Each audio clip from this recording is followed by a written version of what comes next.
Depuis le 19 avril dernier, il y a la zone avoisinante à Babancourt est sujette à beaucoup d'affrontements violents entre les gangs de cette zone. Donc, en effet, nous avons aussi eu à gérer des incendies de nos champs de canne et beaucoup de maisons brûlées, voitures brûlées dans la zone. En fait, il y a eu des vidéos qui circulaient et il s'agissait de véhicules en feu dans la zone de Harald, qui est en fait une communauté proche de Barbancourt. Mais pour le moment, les infrastructures de Barbancourt ne sont pas affectées, la production continue. Et nous avons juste comme priorité la sécurité de nos employés, bien sûr, et de leurs familles pour le moment. Et c'est justement la question que j'allais vous poser. Comment vous vous y prenez pour vous rendre là-bas? Pour le moment, nous faisons une veille, je dirais, de la situation sécuritaire au jour le jour pour nous assurer que nous pouvons faire bouger les équipes. Mais quand même, vous pouvez imaginer que c'est pas toujours facile et particulièrement comme la réalité change rapidement. Donc, pour le moment, nous assurons c'est la sécurité des équipes, c'est vraiment la priorité pour nous et nous essayons de mettre ça avant tout. J'imagine que ça doit être très difficile, gérer vos employés et en même temps accueillir, pour ne pas dire gérer aussi des réfugiés. Je dois vous dire qu'en effet, quand nous sommes dans cette situation, nous recevons beaucoup de demandes des familles, surtout dans notre communauté. La Fondation Barbancourt fonctionne un peu comme un sanctuaire pour ces gens-là et nous avons beaucoup de familles, des femmes, des enfants et des vieillards aussi qui nous rejoignent à la Fondation Barbancourt durant cette période. Et malheureusement, par rapport à la situation sécuritaire, nous devons stopper beaucoup de nos services afin d'assurer aussi leur sécurité. Donc, pour le moment, les services de la Fondation sont en pause. Tout ce qu'il y a comme programme d'alphabétisation, les formations techniques, programme de sport pour les jeunes de la zone et ainsi que la distribution d'eau potable qui est assez cruciale pour les familles de la zone. Nous devons stopper ces activités pour le moment par rapport à la situation sécuritaire instable que nous vivons. Et vous l'avez dit, vos capacités de production ne sont pas affectées, heureusement. Oui, en effet, je voulais particulièrement rassurer beaucoup de personnes qui avaient ces questions par rapport aux vidéos qui circulaient sur les réseaux. En effet, les incendies ont seulement touché les champs de canne et non les infrastructures et l'usine Barbancourt. Alors justement, certains champs ont été brûlés. Est-ce que ça veut dire que dans les mois à venir, Barbancourt pourrait être confronté à des problèmes de production? Non, pour le moment, nous n'avons pas ce problème. On a pu rapidement prendre le contrôle des champs et nous assurer que, malheureusement, le dommage est fait. Mais pour le moment, nous avons pu contrôler les incendies et normalement, nous n'anticipons pas avoir ce problème dans le futur. Donc, la zone en elle-même est devenue un vaste champ de guerre entre les gangs. C'est ce qu'on peut conclure. Oui, c'est ce qu'on constate de notre côté. C'est en fait le cas depuis les 5 dernières années et malheureusement, ça ne fait qu'empirer. Et comme vous l'avez vu ce week-end, et en fait, à la même période, il y a 2 ans, nous avons confronté la même situation. Donc, oui. Depuis le 19 avril dernier, il y a la zone avoisinante à Barbancourt est sujette à beaucoup d'affrontements violents entre les gangs de cette zone. Donc, en effet, nous avons aussi eu à gérer des incendies de nos champs de canne et beaucoup de maisons brûlées, voitures brûlées dans la zone. En fait, il y a eu des vidéos qui circulaient et il s'agissait de véhicules en feu dans la zone de Harald, qui est en fait une communauté proche de Barbancourt. Mais pour le moment, les infrastructures de Babancourt ne sont pas affectées, la production continue et nous avons juste comme priorité la sécurité de nos employés, bien sûr, et de leurs familles pour le moment. Et c'est justement la question que j'allais vous poser. Comment vous vous y prenez pour vous rendre là-bas? Pour le moment, nous faisons une veille, je dirais, de la situation sécuritaire au jour le jour pour nous assurer que nous pouvons faire bouger les équipes. Mais quand même, vous pouvez imaginer que c'est pas toujours facile et particulièrement comme la réalité change rapidement. Donc, pour le moment, nous assurons c'est la sécurité des équipes, c'est vraiment la priorité pour nous et nous essayons de mettre ça avant tout. J'imagine que ça doit être très difficile, gérer vos employés et en même temps accueillir, pour ne pas dire gérer aussi des réfugiés.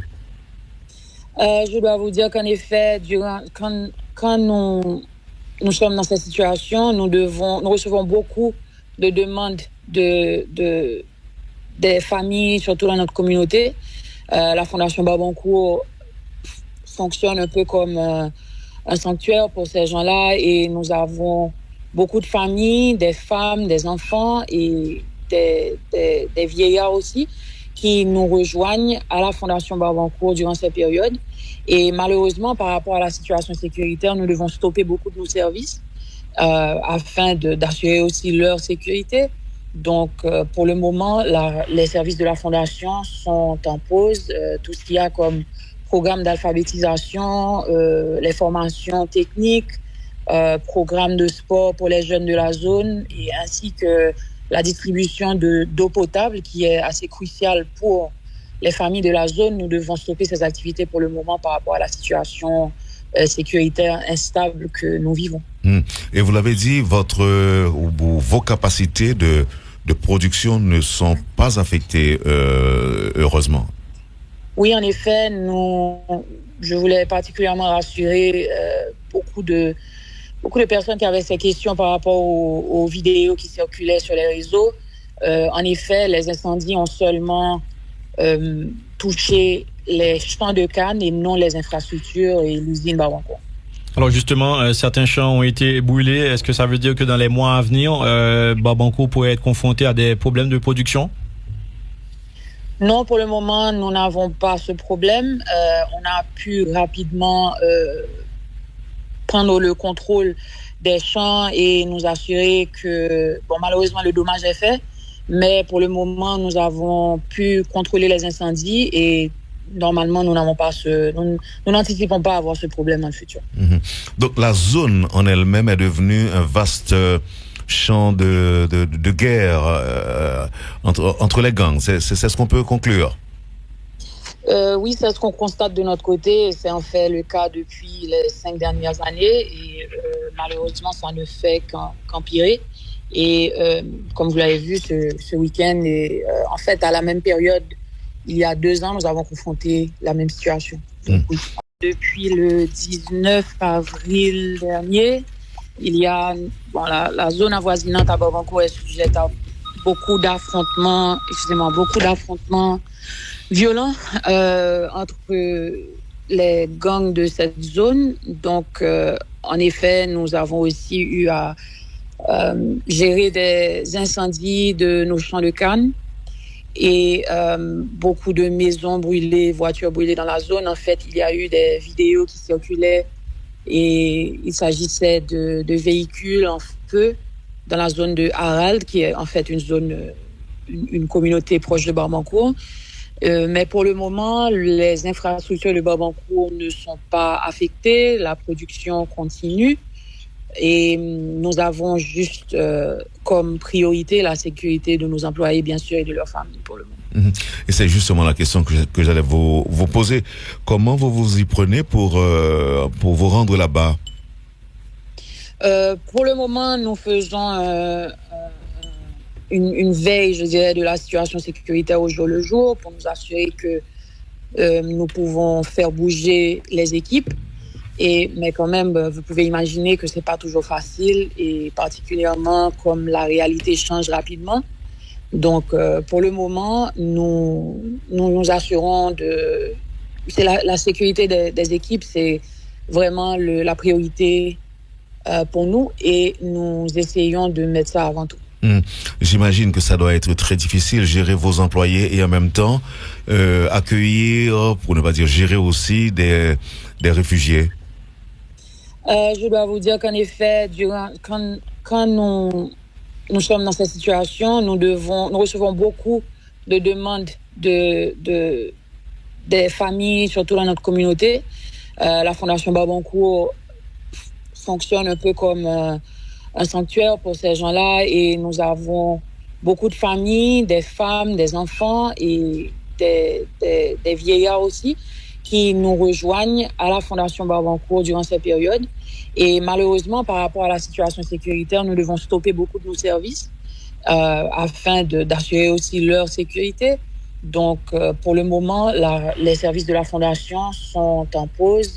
Tout ce qu'il y a comme programme d'alphabétisation, les formations techniques, programme de sport pour les jeunes de la zone, et ainsi que la distribution d'eau potable qui est assez cruciale pour les familles de la zone. Nous devons stopper ces activités pour le moment par rapport à la situation sécuritaire instable que nous vivons.